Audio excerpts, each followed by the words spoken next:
In our modern West, when we think of the pursuit of understanding, seeking to know the nature of reality as it is, many of us will think of science, with its empiricism, with its scientific method and so forth.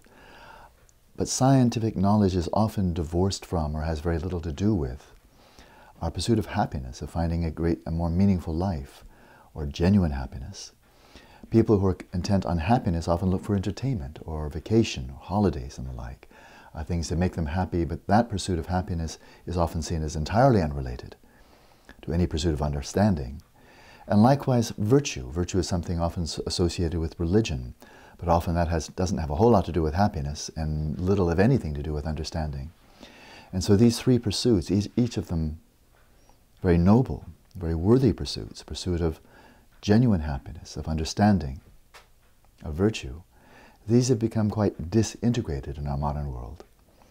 But Buddhism is one of the great contemplative traditions of the world that from its very beginning has thoroughly integrated these. That is, in order to find happiness, not simply pleasures or kinds of happiness that arise because we've encountered some pleasant stimulus, whether it's a sensual stimulus or whether it's wealth or fame or notoriety, but a deeper sense of happiness that arises from the very quality of our life. Such happiness, the pursuit of such happiness, has always been central to Buddhism. But in order to find such happiness that arises from within, then this can occur only in conjunction with or thoroughly integrated with the pursuit of understanding. Understanding our own nature, our place in the world, the potentials of the human mind, and again, the nature of human identity. And so the pursuit of genuine happiness and understanding are seen as profoundly interrelated, which means one will seek to understand very specific aspects of reality, placing a greater emphasis on those than elements of reality that are really quite unrelated to human suffering, to human happiness, and a meaningful life. So Buddhism really targets aspects of reality, such as the reality of impermanence, the reality of the true sources of suffering, the true sources of happiness, and the very nature of human identity. These are some of the central themes of Buddhism in its quest for understanding. And then in order to understand reality as it is, especially in terms of these central features, Buddhism has always integrated the pursuit of virtue. And that is, virtue is simply living in accordance with reality. This is one way of looking at it.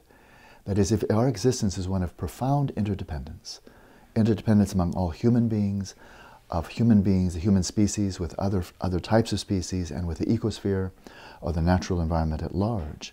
If the reality of this is that we are all existing in profound interdependence, then it doesn't make any sense to live as if we exist in isolation, in a self-centered kind of orientation, thinking me first, me first, me first. That's fundamentally unrealistic, because my very existence and my very pursuit of happiness has to be thoroughly entwined with an awareness of those around me, their existence, their hopes, their fears. And so in the Buddhist pursuit of understanding, there's a basic premise that runs through the whole tradition, and that is we must live in accordance with the reality that we're seeking to understand. And insofar as our lives are based upon ignorance and delusion, on self-centeredness, on craving and hostility, then we're living at variance with reality. Our whole way of life is incompatible with reality. Therefore, to simultaneously seek to understand reality and live in a way that is incompatible with it doesn't work.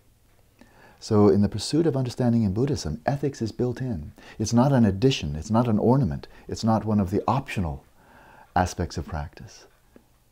It is utterly foundational for the pursuit of understanding, and the pursuit of understanding is foundational for the pursuit of genuine happiness.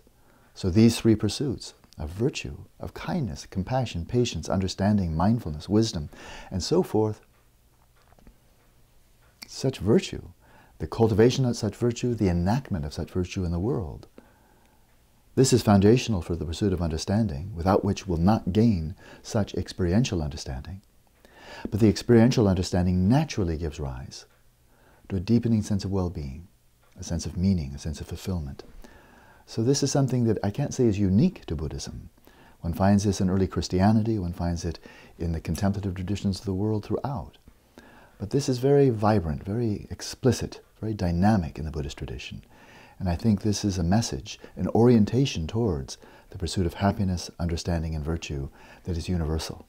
So it's not trying to make one universal religion, but it is to say that we've forgotten something in our modern world, that the happiness that is truly meaningful must be welded with an understanding of reality. An understanding of reality that goes to its essence, penetrates deeply into the fabric of existence, must be one that is nested within a profoundly ethical way of life, a life of virtue.